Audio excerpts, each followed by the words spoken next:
Hi guys, welcome to Mizu Fam YouTube channel. இன்னைக்கு நம்ம என்ன வீடியோ பார்க்க போறோம் அப்படினா fish gravy எப்படி பண்றதுன்னு பார்க்க போறோம். வாங்க வீடியோக்குள்ள போலாம். மிளகாய்த்தூள் 1 ஸ்பூன், மஞ்சள்தூள் 1/2 ஸ்பூன், உப்பு தேவையான அளவு. இதை ஃபிஷ்ல போட்டு நல்லா மிக்ஸ் பண்ணிக்கோங்க. இந்த ஃபிஷ்ஷை நம்ம செமி ஃப்ரை பண்ண போறோம்.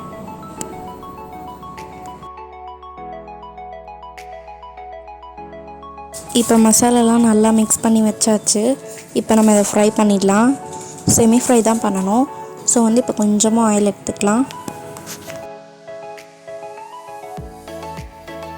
இப்போ இதில் ஒரு பீஸாக போட்டுடலாம்.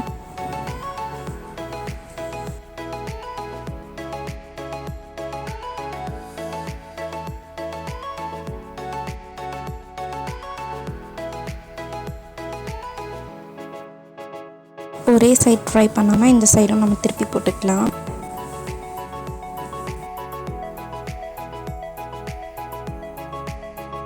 ஃபிஷ் கிரேவியில் செமி ஃப்ரை பண்ணி போடுறப்போ சூப்பராக டேஸ்ட்டாக இருக்கும். ஸோ ட்ரை பண்ணுங்க மறக்காமல்.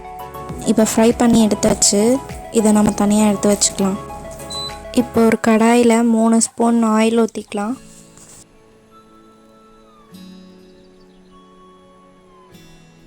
ஒரு பெரிய பல்லாரி, மீடியம் சைஸ் தக்காளி 1, பச்சை மிளகா 1, மூணுத்தையும் நான் மிக்சியில் லைட்டாக கிரைண்ட் பண்ணியிருக்கேன்.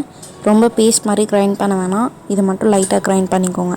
அதோடு சேர்த்து ஒரு பச்சை மிளகா ஆட் பண்ணியிருக்கேன். இதை நல்லா நம்ம வதக்கி எடுத்துக்கலாம்.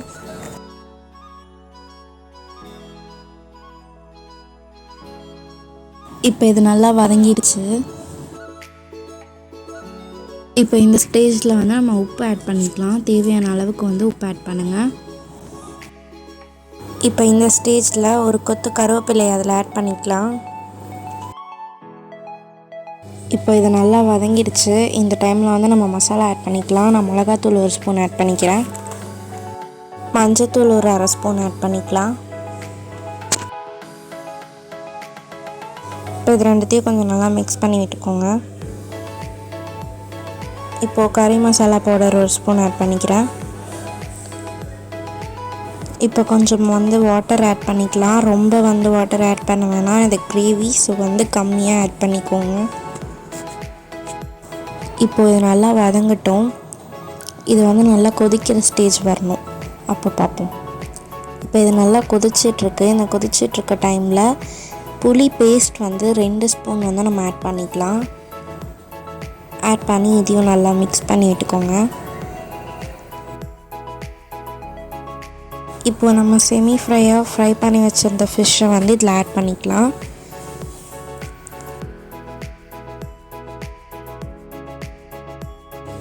இப்போ நான் இதில் தேங்காய் பால் ஆட் பண்ண போகிறேன்.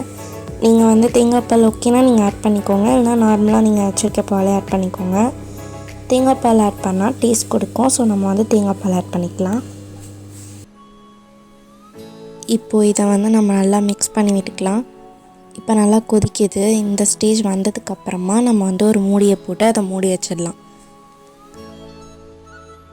ஒரு 5 to 10 மினிட்ஸ் கழிச்சு ஓப்பன் பண்ணி பாருங்கள். அதுக்கப்புறமா இப்போ நம்ம புதினா கொத்தமல்லியை இதில் ஆட் பண்ணிக்கலாம். ஆட் பண்ணிவிட்டு லைட்டாக ஒரு மிக்ஸ் பண்ணிடுங்க. மிக்ஸ் பண்ணிவிட்டு திருப்பி நம்ம மூடி வச்சிடலாம். மூடி வச்சுட்டு கிரேவி கன்சிஸ்டன்சி வந்ததுக்கப்புறமா நம்ம ஸ்டவ் ஆஃப் பண்ண வேண்டியது தான்.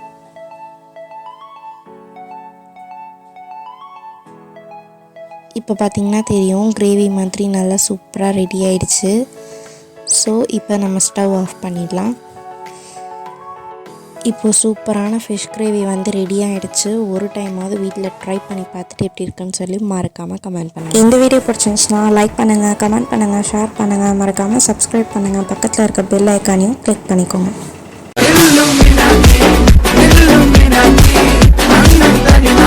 Mizu